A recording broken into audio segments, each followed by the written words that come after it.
Good morning and welcome to another episode of the Corridor of Hope. Today, myself, Sarah Jackson, nurse for Bromley GP Alliance and working with Bromley Homeless charity, is again joined by Kim Sutton, who's the services manager here at the charity. But we're also joined today by Gary Daniels, and he is actually working for Thames Reach, which is a charity that we work very closely with here.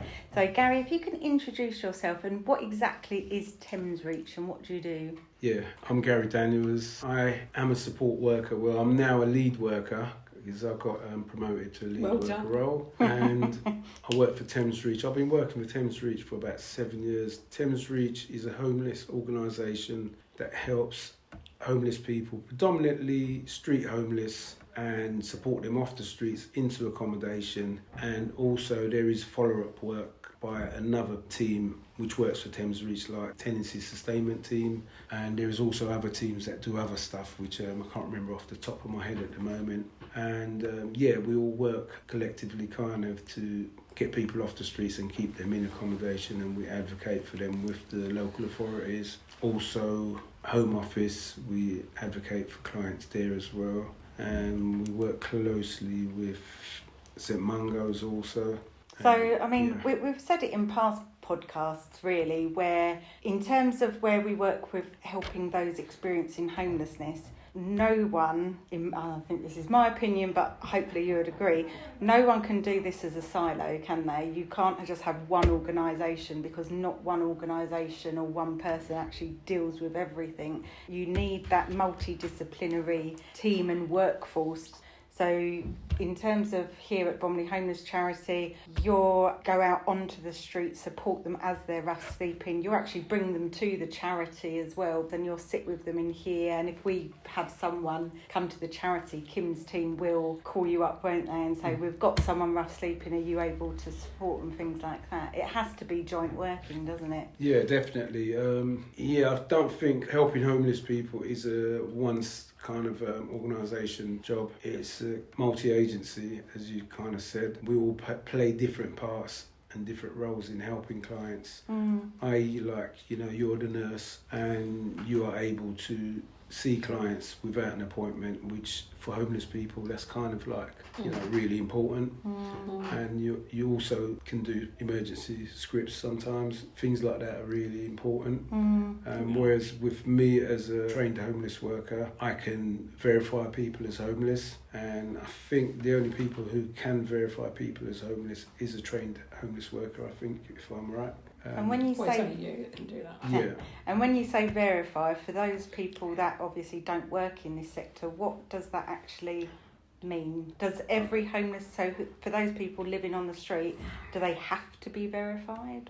And this is getting a chain, what we call a chain number, isn't it? Last year, or earlier this year, it was more beneficial, it seemed, to be verified by the outreach team as a verified homeless person. For the sake of the council, it used to be, because the council used to work more with verified clients that are street homeless. Recently, the council has changed that policy now. They don't require a verification as a main means of supporting a client. I think that's the way they've worded it. So is this kind of like a way, when they're given a number to say that, they've been seen rough sleeping on the street, because that is what verification is. The chain number is their number to say... Verification focuses on prevention. Right, so if someone comes up, as Gary is saying, if someone comes up and they're verified, you can bet your life they're an entrenched rough sleeper. So the whole point of what Gary does is prevent that. So what Gary will do is intervene in that situation. This person's on chain, they'll have a look, get them to an NSNO, which is a no second night out. They'll be reassessed.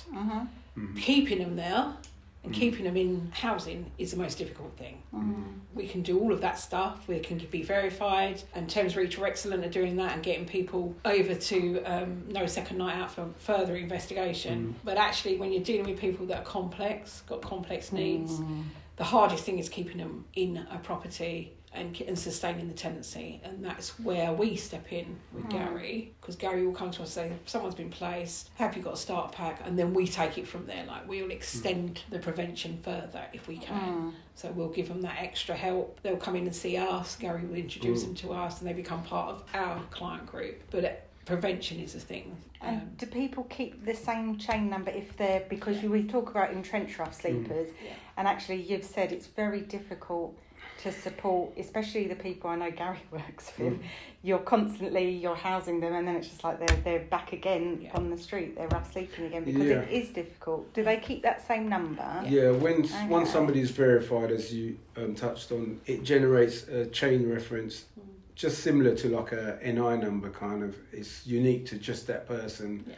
No other person will have that chain number, and it will follow them, throughout their homeless episodes or whatever you may call it. So we can see how many times they've been found rough sleeping, and then that's where we find out about these entrenched rough sleepers. And as we've spoken about on other podcasts, a very big drive for the government is no deaths on the street.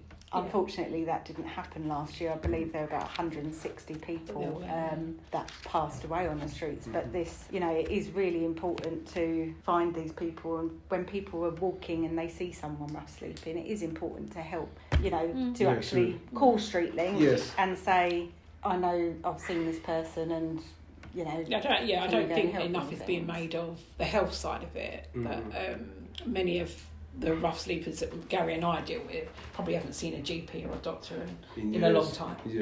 So when they do turn up here, there's normally a catalogue of stuff that's happening to them. And actually, hubs like ours, where we have like a one-stop shop, where we work in partnership with Thames Reach, should be MLA'd right across the country, really, because you get someone in, you triage, we do triage both ends. So you'll triage health-wise, I'll triage, Gary will triage, will come in and we'll triage the welfare and housing side of it. But often, the reason that they're homeless is to do with the health, and vice versa. The reason that they've become unwell is because they've been on the street. So that could be mental health or physical health, as you know. And so what Gary does is essentially very important. What Thames Reach do is very important, and hence why the partnership is so important to us.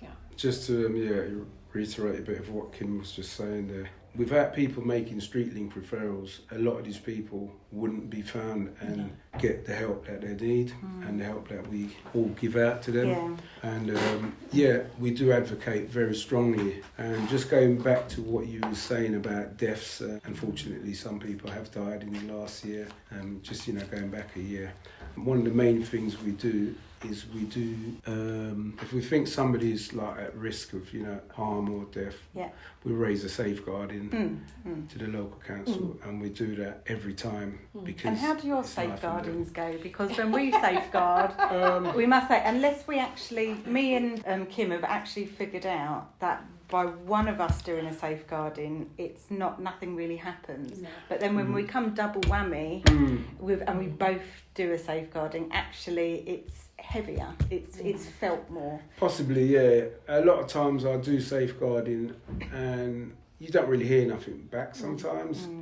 You have to chase them to find out what steps they've taken, or they'll call back and say, we called the person and they didn't answer the phone. And and I do mention, look, these people are homeless and their phones are not charged up half of the time. You might need to go to the site to actually see if they're there and if they're okay in that. And it is a bit kind of potluck whether they actually do go there and check the person. It's difficult when a lot of clients do actually have capacity.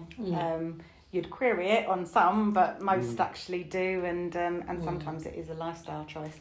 I'm going to go back though in terms of, we said how important it is for people to raise those StreetLinks referral, to say, I've seen someone sleeping homeless, give the site. If you can ask the person if they've got a number, that's even better. But I wanted people to know, because when I started working here, you don't know what goes on in the background and the amount of work that's done. And I know some people have called the charity and said, I've seen someone while sleeping, you're not doing anything about it. But actually it's not that simple, is it? So for this podcast, people, Gary will actually go out and see people. Just because he sees them doesn't mean they want help. And actually it's not necessarily, and it's the same if people come in here, it's not necessarily that first appointment that's going to result in something, because they're sort of almost testing the waters and things like that, and making sure that there's this trust that they can have and everything. But there's a lot of work, isn't there? There's a lot of meetings, there's a lot of, can you help with this, can you help with that? You take people to appointments. You go and sit and have lunch with them and everything, don't you? So people aren't doing anything when these people are homeless and on the streets, especially with this team in Bromley and with Gary, and we've now got Alicia working for the team from Thames Reach. I can see how hard you guys work, and there is so much going on from both sides that actually people just don't know about. Yeah, I mean, the job can be not hard. I don't look at it as hard personally. That you have to go a bit the extra mile to, get somebody to trust you sometimes. Not mentioning any names, we had a female who had mental health and, was sleeping in really bad conditions. It took close on to 2 years, I think, nearly, before we actually managed to get her off the streets. And, she's now been through the mental health process, been really rehabilitated, and is now reintegrating back into society as a normal person. And semi-independent. It took collectively all the agencies in Bromley enough to do that. Thames Reach, Bromley Homeless, which, persistently always was there to offer her food, clothing. Mads from the ramp team and the ramp team in general. They were really important. Yeah, so we did a podcast with him the other Social month. services, social workers. It's a multidisciplinary. It was even some members of the public. I can name shops that would give that person free drinks it was and a community allow them to come in and sit down in a posh coffee place and drink free coffee. When I look back on it, it's amazing that we all managed to work as a team and got that person that helped. I mean, and we do get these really good outcomes and stories. It just takes a lot of time. We've got someone at the moment that I'm doing one of my first outreaches on, because they won't even give you guys a name, I understand. They don't want to talk to you. They don't want to talk to Maz from the ramp. They won't want to talk to me. But I think it's if at first we don't succeed, we don't just give up in Bromley. We really do just keep trying until we have that little spark of these guys aren't leaving me alone, I might as well try. You should never give up on someone who's that far removed from society and feels that the best place for them is where they are. You should never give up on someone like that. I mean, that same client we was talking about, and we all know, we were so concerned, we even called mental health emergency ambulance to come and try and section that person, and they managed to convince them that they was fine twice, And bear this in mind as well, that person was so vulnerable that things were happening to her she had no control over, that me and Gary were being made aware of, that we had to act upon when we heard it. But this is the plight of vulnerable female on the streets, and that's why we work so hard to remove that fear, remove that danger if we can. And she popped in the other day and just said thank you, and she remembered everything we did for her. It's nice when you see it, and you just hope the services are there to carry that on for her, and that it won't happen again, because the fear you have is a relapse will happen. But you hope that now there's a care plan in place and she'll be taken care of. Yeah, that was a success story. That it was definitely. It was good to be a part of, to see the end result, because at first you couldn't see the end. Because it seemed so difficult as a collectively multi-agency, we managed to do that. Or the end was going to be not a good thing. Yeah, not a good result. But sometimes it doesn't end well. That person still stays out there because they've made that choice and they're deemed to have capacity. And we come across clients like that who they have mental health, but the mental health is not high enough to deem they haven't got capacity, and they end up falling through the cracks, kind of, as they say. And it's difficult to see, but we still visit them people and we'll do welfare checks and still offer whatever support we can. And sometimes it may take a long time, and they will kind of say, okay, we'll give it a try. You know, I had another client who Kim's aware of or knows very well, knew before me, and this was a male. And the night team, which is the rapid response team, they're called RRT for short, they found the client and they tried to assess him, and he was very verbally aggressive and threatening.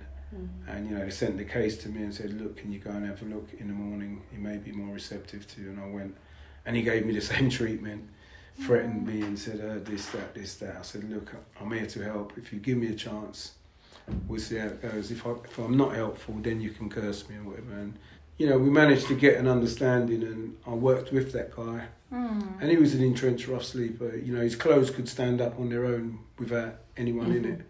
He hadn't changed his clothes for years. Oh, wow. And, you know, it was slow, gradually working with him, and eventually we did get him off the streets into accommodation. And I said to him, I'm going to buy you some clothes.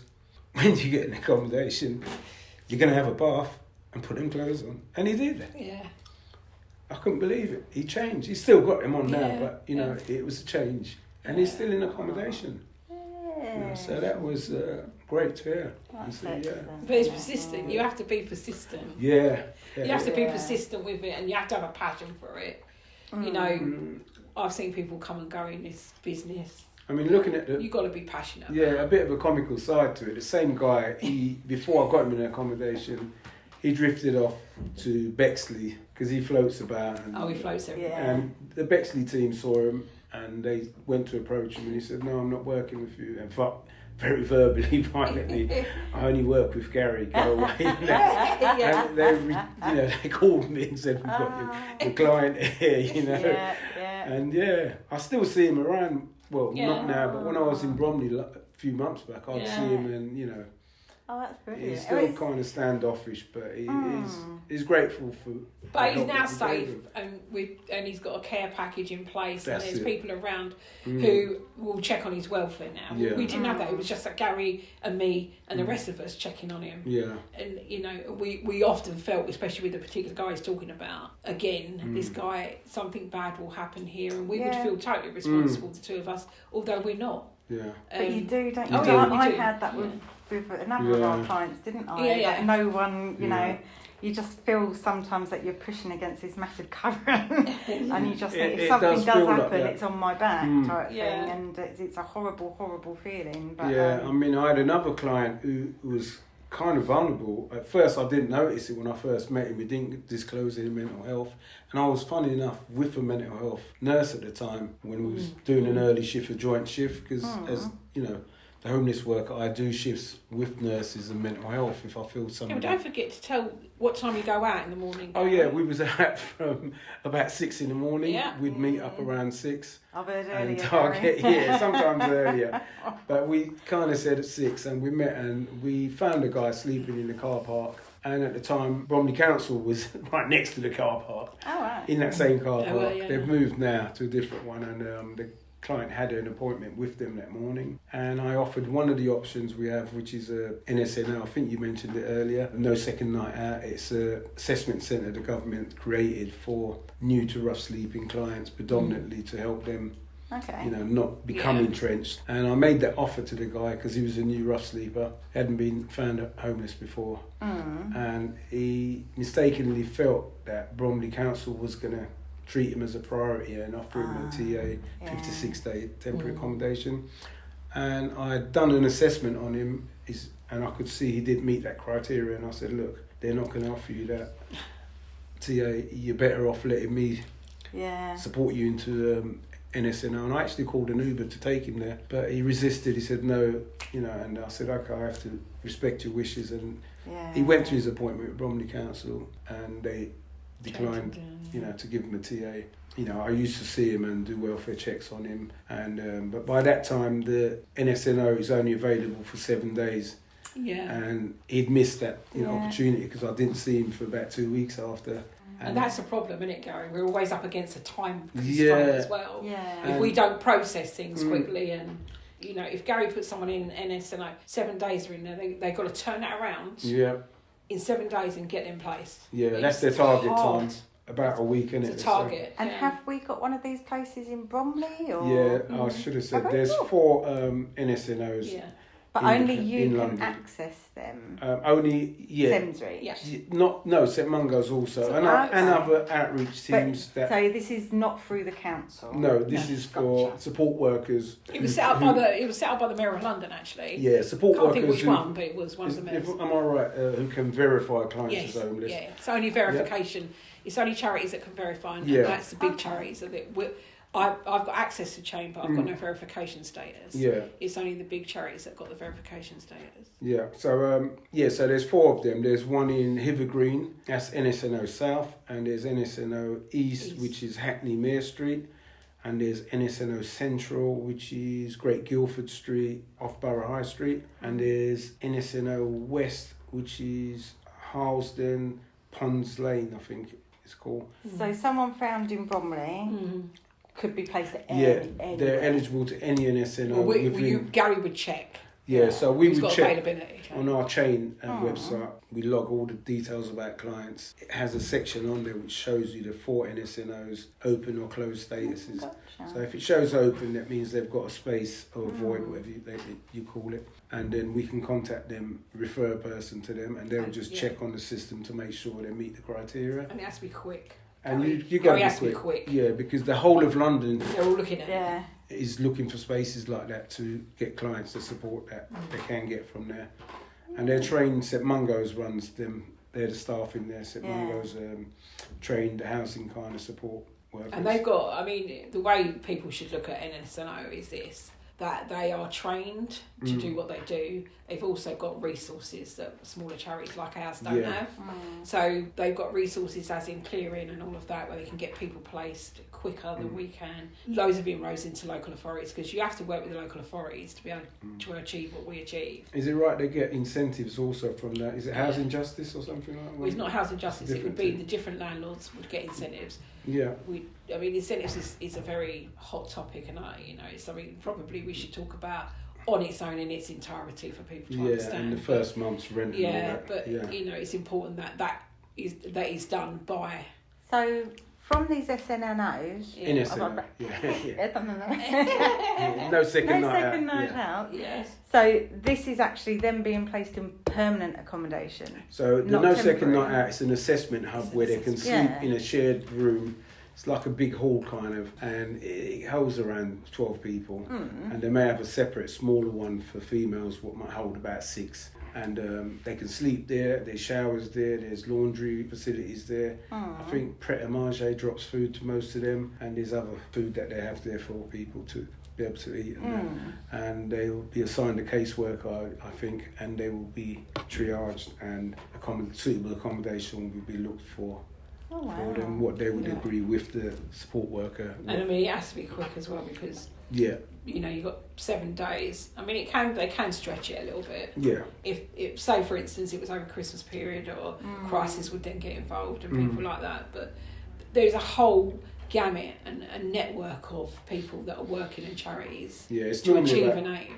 7 days, isn't it? Their target time. Its target time is 7 days. About a week. Yeah. If everything's in place, and the person's not too fussy, then they can find them. And then they could be placed unsuitably, and then we'll see them 4 weeks later. Yeah, and there's also another place called Staging Post. Staging Post. Yeah, which is kind of a holding place for people who's difficult to find accommodation. The more complex people would be the Staging Post. But they're very limited on space. There are. Yeah. Well, there's just no supported housing to move people on. Suitable supported housing, should I say. And then the other thing, a lot of homeless people, a good percentage of them have pets, like a dog or something. Yeah. And a lot of the places are not taking pets. So that's going to change though. The new law is going to change that. Yeah.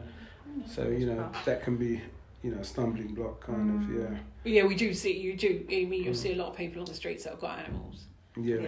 I've had a few say, we're not going anywhere without iron.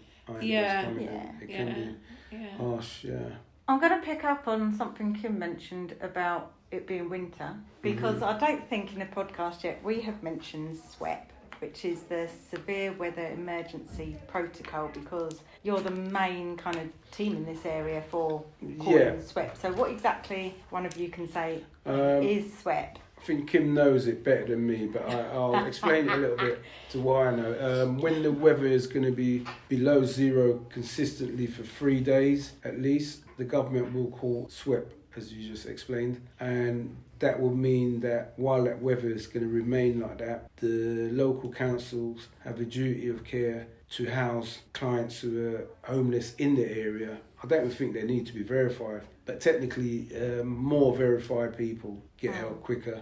It used to be. Whether that's changed, I don't know. But it's not obligatory, is it? They don't have to. It's just guidance. I think they're given a certain budget towards that, or they can claim some kind of budget towards it for a certain amount. Kim probably knows more. Well, when the local authorities are split into local authorities, they're all given their own autonomy. So Brent's different to Bromley, for instance. It is down to the local authorities how they achieve SWEP. SWEP is called by central government, so central government will go, right, we're in SWEP. It's down to local authority if they want to implement that. Most local authorities do, but they're limited again in what they can achieve. So last time SWEP was implemented here, in Bromley, there was only 4 rooms available for us and Gary to get people off the street. Now, you've then got to decide who to give them to. But then this is again working, is it, in terms of reaching out to other charities? Yeah. But there is also a Pan-London SWEP that we use. So if the local authority decides they're not going to place somebody for whatever reasons, because the local authorities tend to place people who have a local connection and are vulnerable. If they've exhausted their rooms or they just, for whatever reason, can't place somebody, we can call Pan-London SWEP and near enough guaranteed they'll give us a place to send that person to.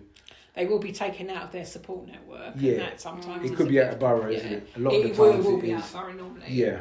But I think the point being that you wouldn't want to be on the street if there is a persistent weather below zero. It is very cold, and for someone on the street that is even colder. Yeah, I've met the odd people who has swept down, I'll be honest, because they know, is what a lot of them have said like, oh, well, I'm only going to go back on the streets in 2 days. And, I can't be bothered with all this upheaval and then, losing my place and this and that. Yeah.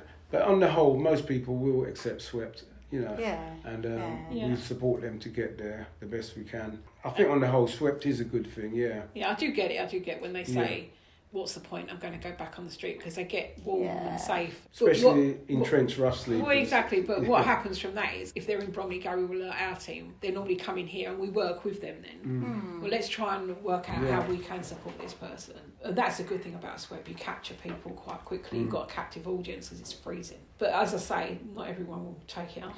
No, it isn't. You've got some of them out there who survive. They'll survive anything. There's definitely some fighters out there, aren't there? They know how to survive as well. That's the thing. They know where to stay warm, and very often you'll find them. They'll say, so for instance, in Bromley, there's a place in Bromley. I won't tell anyone where it is, but there's a place in Bromley where there's 2 big fans at the back of it, and it blows out warm air in the winter, and you'll find all people of them there. Just gravitate there. Yeah. They're all there. We know where it is. Yeah, because it's nice and warm because it's big fans blowing out from big shops. So so they all sit there. And it goes on all night. Warmer than it is in here.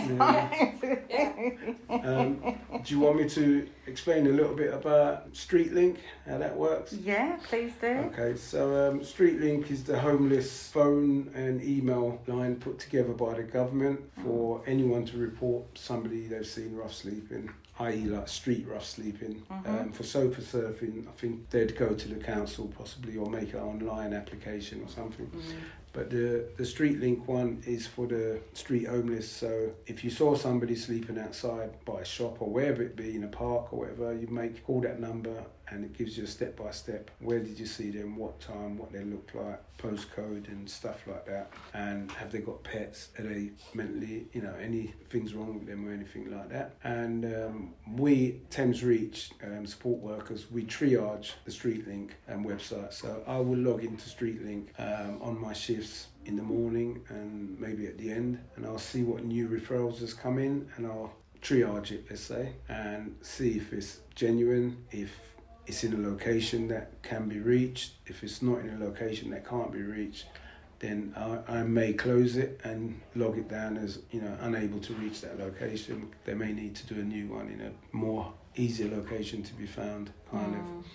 And I'll triage it, and it'll go from the StreetLink website to the chain website into there's two departments that will go and check these referrals out. The day team, which is what I'm part of, and the night team, which is the rapid response team, which we spoke about earlier. And they work from possibly 10 till 4, kind of. So if it's a referral that says somebody was seen 11 o'clock at night outside Boots, or 2 o'clock in the park or whatever, that's within the rapid response working hours, so I'll send it to them. If it's like 6 o'clock in the morning, I'll probably send it to the day team, which is part of the team I'm with, and we'll go out and try and find that person or people, and then we'll triage them and offer that's available at that time. And if there's no offer available, we'll explain to them that we're gonna do this and wait for a space to come up at NSNO if they're eligible for that. If not, there's other options, like we work with the 999 reconnection team, got the Greenwich Winter Night Shelter at the moment open, and we've also got Bromley Winter Night Shelter as well. And there's a few other organisations, I can't remember the names off the top of my head, which accept homeless people, can just go there and first come, first serve, kind of. There's spaces like, I think, is it Glassdoor is one of them? Glassdoor, yeah. Yeah, there's one, and there's another one also. Salvation Army, Glassdoor, Salvation Army. Yep. All various different There's quite a few of them charities I've referred people together to achieve the same outcome, really. And I think this is it, isn't it? It's first come, first served, and unfortunately there's not an endless supply of beds as we're finding here. So we keep getting referrals, so we're going to send someone to you because they're homeless. It's just like, you do realise we haven't got accommodation just to put someone in immediately, and actually sometimes depending on where it is, you do have to make sure it's going to be safe, suitable as well, and suitable. I mean, some clients don't want to go out of their comfort zone. I was with a client this morning, been verified, he's eligible for NSNO, he's eligible for Crisis at Christmas. I made them offers to him, and he didn't want to go there for reasons that are very reasonable. Well, they become very isolated and lonely, and then to have to explain the situation to someone. Yeah, so I've had to explain to him that you're going to have to go the longer way, which is through the council, and you're going to have to do the whole shebang of doing the application to them, providing your IDs and all the rest of it, and that. Which is a long old process. Yeah, and the other thing is, people can make as many referrals as they need on StreetLink, and we will always come out and look for them if it's a genuine referral. If it's been triaged and we think it's genuine, we'll go out. And we do work every day of the year, the rapid response team, the night team, and the day team. We work like a 9 to 5. We don't work bank holidays and weekends. But I don't think it's 9 to 5, Gary. I say 9 to 5, I mean 9 to 5 hours, but sometimes we may do a 9. We'll do 3 or 2 early shifts. But it's the same kind of 8 hours, kind of, or 7.5 hours a shift. It adds up to like a 9 to 5. Well, I appreciate you coming in to talk to us, because it's. I mean, we could always go for hours, to be honest with you, but this is all about raising awareness, and we really do hope that you and/or Alicia will come back and talk to us again at some point in the new year. So I'd like to say thank you to Gary for joining us today. Thank you again to Kim for joining. And can I end on one last word? Of course. I'd just like to encourage anyone or any members of the public what see people homeless on the streets to make a StreetLink referral. And if you see people asking for money, sometimes it may be best to offer them food or drinks instead of the money, if possible, because sometimes the money, as we know, it can be going to illicit drugs and stuff like that, and it's not really helping people. I know you can say you've given them the money and it's up to them, but it'd be more beneficial to give them food and drink, kind of. Okay. And we'll put the StreetLink number and the website on this podcast as well, so that you know where to go. Okay, thanks for inviting me. Thank you so much.